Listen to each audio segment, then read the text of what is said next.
Hello and welcome back to the Student Hub Live. In this live session, we're going to be focusing on the OU Students Association Disabled Students Group. And I'm joined by Stephanie Stubbins and Natalie Pope here from the DSG. Welcome and thank you for joining us. This is a really important slot because so many students come to the Open University and choose the Open University indeed because they have some sort of disability. And your students group is such a valued source of support for those students. And so in this space, we're going to be hearing about how you can get the most support from your studies if indeed this applies to you, and also learn a little bit about what may be going on for other students so that when you attend tutorials and things, you're aware of some of the issues that other people are indeed facing. So we should have some widgets coming up on the screen about percentages of people who you think have a problem with their ability to study, how to get help. Have you heard of the Disabled Students Group and what we do, and how did you hear about them? And I believe that we're joined by some of your colleagues in the chat box as well who can answer people's questions. So tell us both then, how did you come to be involved with this group and what is it all about? It's her fault. Okay, well, 2 years today I joined the Open University, so I started my first module, and I met Cherry Day because we live in the same area, and I found out about this Disabled Students Group and became a member, and later in the year I was co-opted onto the committee member, as a committee member onto the committee, and I introduced Natalie to the Open University and she followed suit. A year ago tomorrow. Wow, fantastic. So you say you became a member of. What is the group and how does one join? Well, basically the Disabled Students Group is students supporting students. It's we have various websites and Facebook groups and this sort of thing, so we can get information out to people, or if someone has a query or just wants to have a whinge, basically, there's someone there to listen to them. So they can search for the Disabled Students Group on Facebook, and when they request to join, someone will contact them by private message, so check your other messages, because we like to check that everybody's an OU student, so it's a safe environment, and everybody knows that everybody in there is an OU student. And it's basically a support network in the Facebook group. If you want to access the virtual learning environment forums, you would have to join the official website, but you can get details from the people on the Facebook group. And then when you've joined, you can actually go into our private forums, which is another way of interacting with the DSG members. Now, when you say disability, physical disabilities often spring to mind as things that would, validate membership into this sort of group. But you're a lot more broad than that, and a lot of people have unseen disabilities, don't they? They do. It's the term disability for this purpose is a health issue that affects your ability to study, your effectiveness at studying. And I think, as you say, you hear the word disabled and people automatically think of someone that's in a wheelchair or maybe missing a limb. And there are other health issues, and I think long-term ones as well, that people live with day to day. And it just becomes a part of their life. And there are things out there that can help you with your studying and how to do it. So this could cover mental health issues, it could cover learning difficulties, it could be physical difficulties as well, but it also could be something short-term. You might be healthy when you start studying and then suffer some type of health issues that affect your studies, and the help is there for you. And it's basically any health issue that affects your studies, you would be classed as a student that can join the Disabled Students Group. Excellent. Okay, so this is a really important concept, I think, because, being considered disabled, as you're saying, isn't a fundamental thing. It's not always continuous. Very often it can be, but sometimes there can be issues or circumstances that could really affect your ability to study. So how do students go about getting support? And I'd like you to, because you're both probably experts at going through the Open University routes as well as the Student Supporting Students route also. Could you tell some of our new students in particular what sorts of steps they might want to take if, for example, they feel that this applies to them and they'd like some support in their studies? The first thing to do is to tell the OU to ring them up if they want to and have a chat with them. If you're already starting your study, or you can access your student homepage. There's a link that you can click to go through to the support group for that module. They will also give you information. And it's DSA, which is Disabled Students Allowance. Basically, it's dependent on your funding body. Is Student Finance England, and then you have Wales, Scotland, Northern Ireland and other countries. They all have different rules. Okay. So you can check on our website. There's lots of information there, but you need to check your funding body and the rules. But Steph has some tips that we've only just learned. So, So I put off going for Disabled Students Allowance, and it's only because Natalie joined after me and she went for Disabled Students Allowance that I decided to go for it. And I went through a different channel. Now, most people would apply through Student Finance England and ask for the form to be sent to them. And sometimes that delays the process. So something that should take 6 to 8 weeks can take longer because the form has to be sent back to the OU to be filled out and then sent back to the student before they can send it back to the student loan company. Right. So I actually contacted the OU through the student home, through my student support contact, and asked them if they could give me information about DSA and the form that I had to fill in. And they actually sent me out a pre-filled format with my module and qualification details. That must have been helpful. It cut out the process of sending it to the OU and waiting for them to process it to send it back. So I received it within a week. I filled out my bits on the form. I got my evidence in from my doctor and consultant, and my DSA was sorted out very quickly within a couple of months. What were the supports like in terms of who you called? Were they friendly and helpful in terms of how they dealt with it and processed it? But through the OU, there is an actual disabled student support team now. I know there was one before, but it's actually labelled disabled student support team. So if you've got any health issue, please fill in your profile on your student homepage to inform the OU about your issues. If you don't like phoning, some people aren't quite comfortable talking to other people, you can do it by email through the contact system on the student home. And the disabled student support team will actually email you and ask you what other support you need. And if you're going through the process of student finance or any other help that you need, provided, they will give you advice and support all the way through. The idea of sort of labelling can be both very enabling and also can sometimes feel very constraining for people. And as you say, you know, things are fluid. Just because something applies 1 minute doesn't mean that it's a categorical thing that's going to be there with you for the rest of your life. What is it about this process of labelling and opting into that you find supportive? How does it actually help you, for example, going to tutorials or getting your work done or dealing with your tutor? Do you find it stigmatising, or do you find it helps? It does help. I consider myself really lucky to have got DSA. It has helped me massively. They have assistive equipment, they have assistive software. They can get you a mentor or a non-medical helper or a scribe if you can't take notes. I mean, what they can offer it's absolutely amazing, and it often doesn't occur to people how much stuff is there. Because technology is moving on so much, and there are so many things. I mean, we can't even list them. We've had sessions on the Student Hub before where we've talked about some of the things, but it is so vast and so dependent on people's individual, situations, isn't it? And people's health issues are also individual. Just because I suffer from fibromyalgia and so does Steph, her symptoms might be different to mine.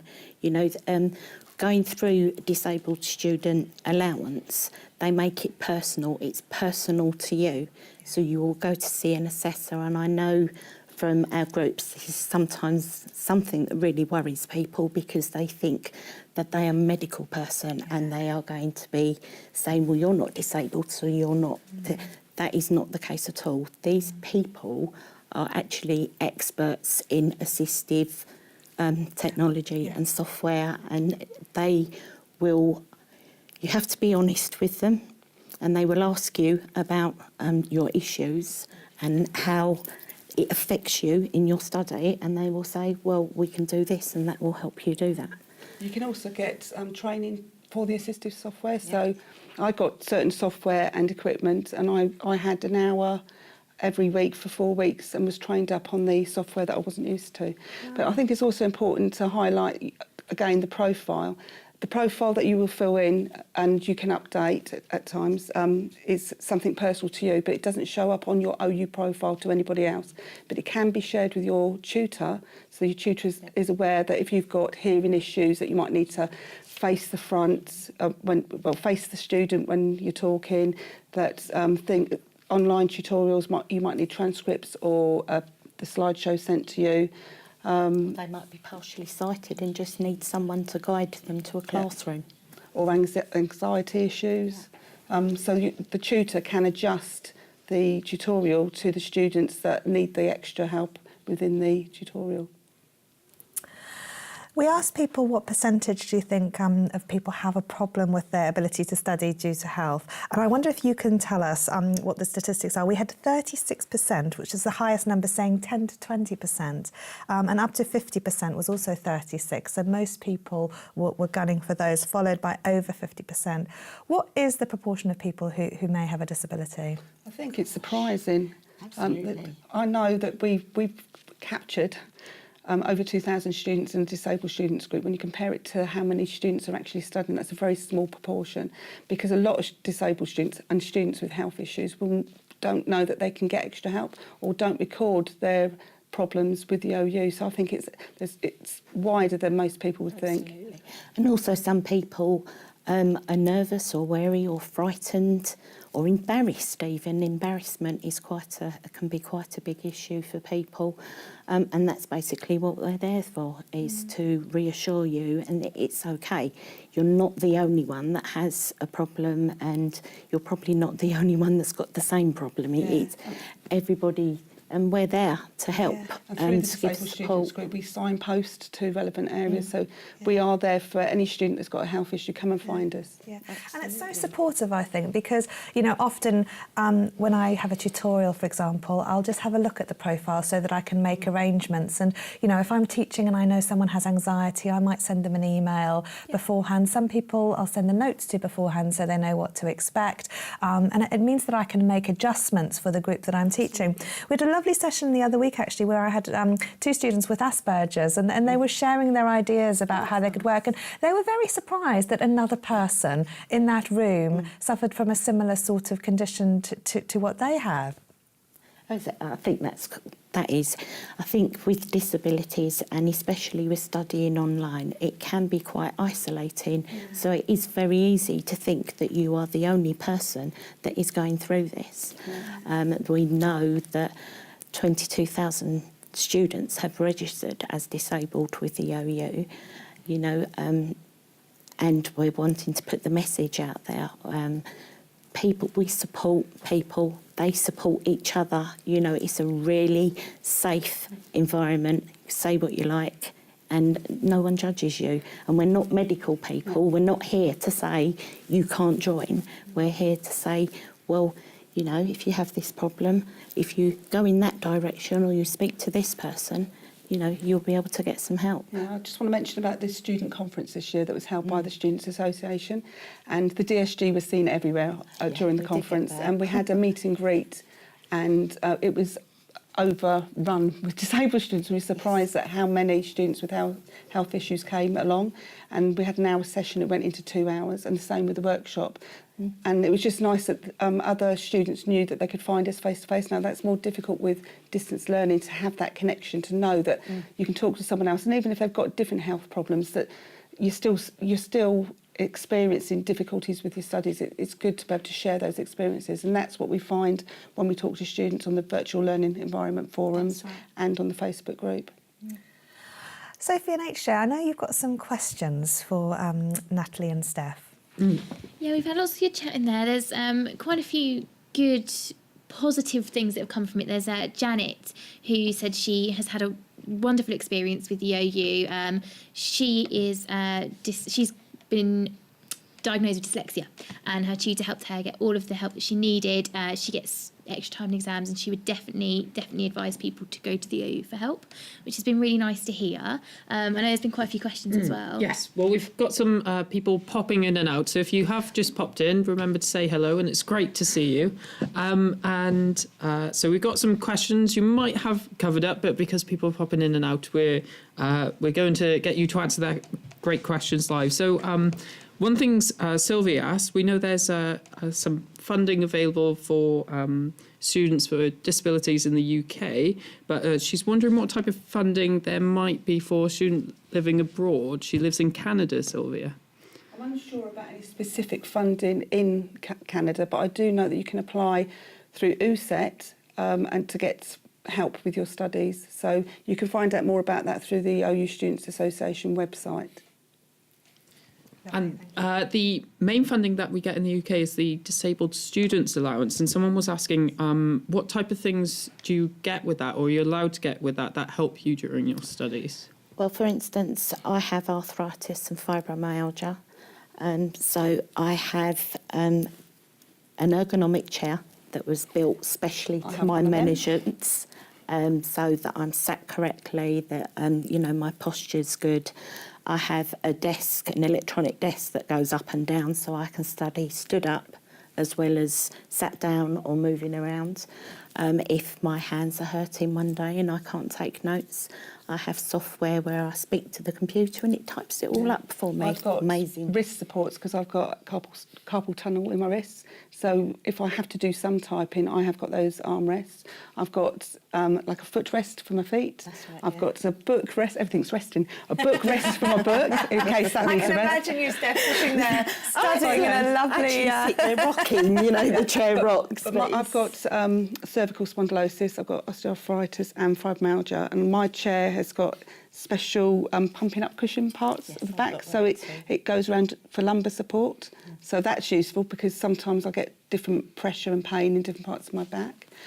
And then it's also the assistive software, headphones to work with Dragon. Dragon, it records your voice, so I can do a little bit of typing, but I can't do a lot. So I talk to my computer and it writes for me. Quite cool. And then you've got Clara Read, which reads It's to a screen you. reader. Yeah.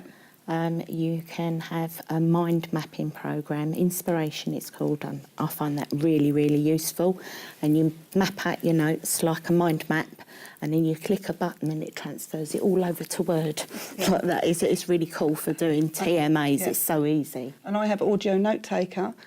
So it's like a dictaphone, but it's on your computer. So if you had a laptop, you could have it on a laptop, but I've got it on the PC.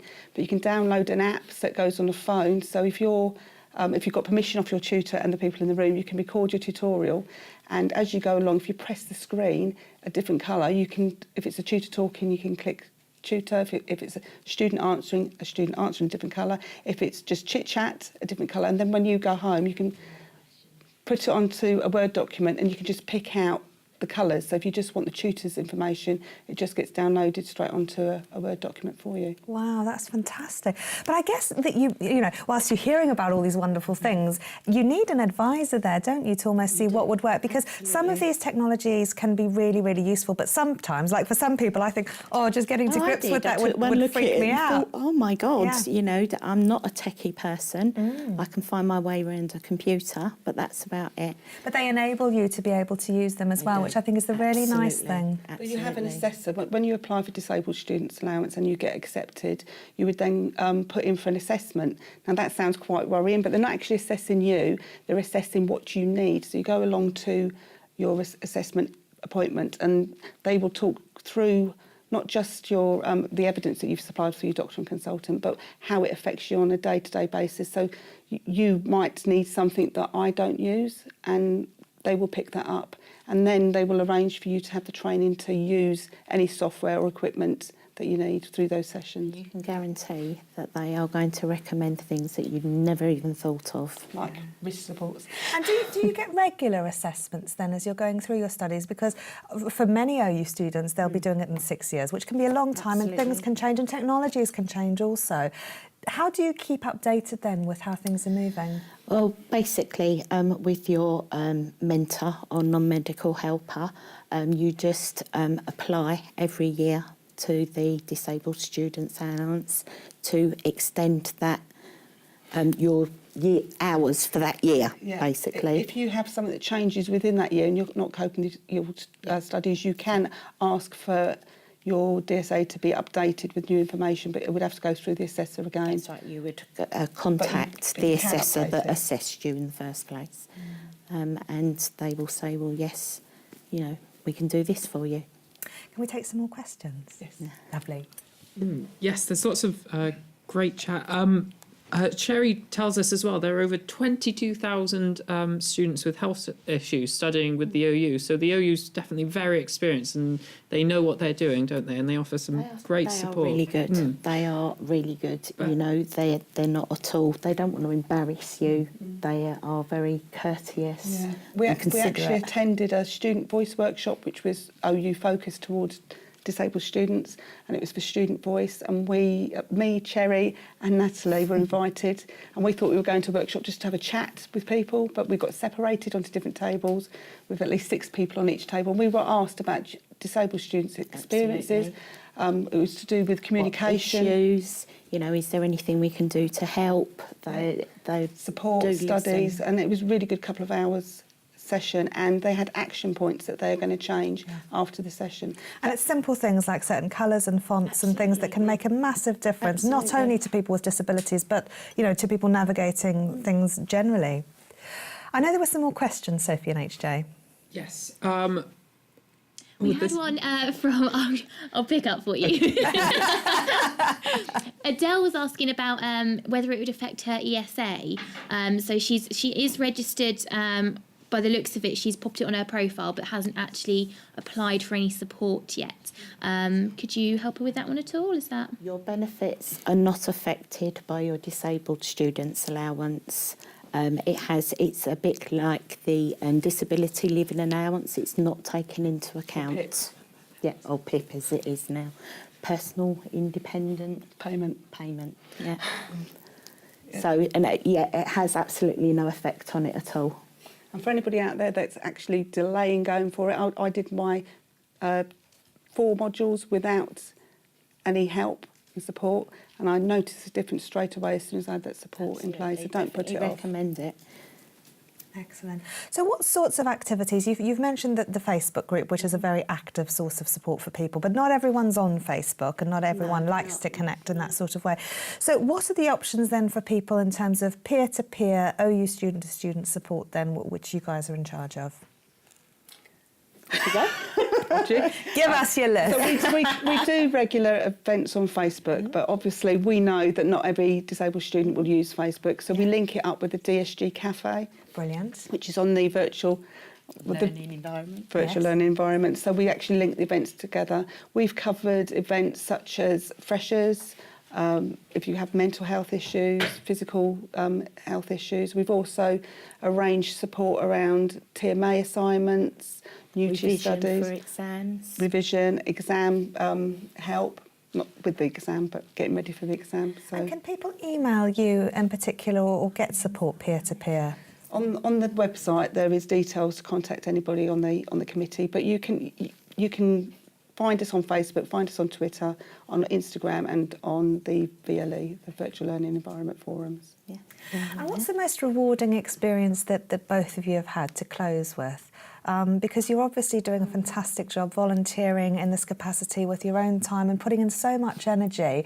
And I can see the support that other people would get. But what's in it for you both? I think my best experience, I was going to say conference because it was amazing, but That was amazing. we started these live events on Facebook and in the forums joint, and we were doing 12-hour ones. They were so popular. We were tagging each other, like tag team, taking in turns to support the people that were in this event. And we actually did 24-hour ones, and then we actually extended to 48-hour events. And there were students through the night, through the day, contacting us through this event, asking questions and getting support through us. And we had enough help through the event to cover all those hours, and I thought that was amazing. The feeling at the end was just rewarding. It is very rewarding, and people are so grateful, and that's just lovely. It makes all the work worthwhile. Oh, you are so lovely and selfless. It's incredible because I'm sitting here and I can think this is going to look great on your CV when you finish your psychology degree. You're going to be able to put all the support and involvement with the university. You're really picking up some good opportunities here that are going to eventually support you. And don't sit and blush because it's great from that perspective. And I think it's wonderful. You know, we're getting as much out of it because we are disabled students that need support as well, and it is a two-way And thing. we had such good support, and we'd like to make sure that everyone else has that opportunity. Oh, well, you're both wonderful. Thank you so much for joining us. And I know there's some people from the Disabled Students Group in the chat, and I'm sure they'll keep taking your questions. Do get in touch with them. They really, really are a lovely bunch. But Natalie and Steph, thank you so much for coming along tonight to the Student Hub Nice. And we're going to now take a video about the Disabled Students Group. So we'll be back in about 5 minutes and we're going to take a look at the virtual learning environment, something that for new students you'll become very familiar with, and we're going to show you where everything is, how to make the most of it. So join us in 5 minutes for that session.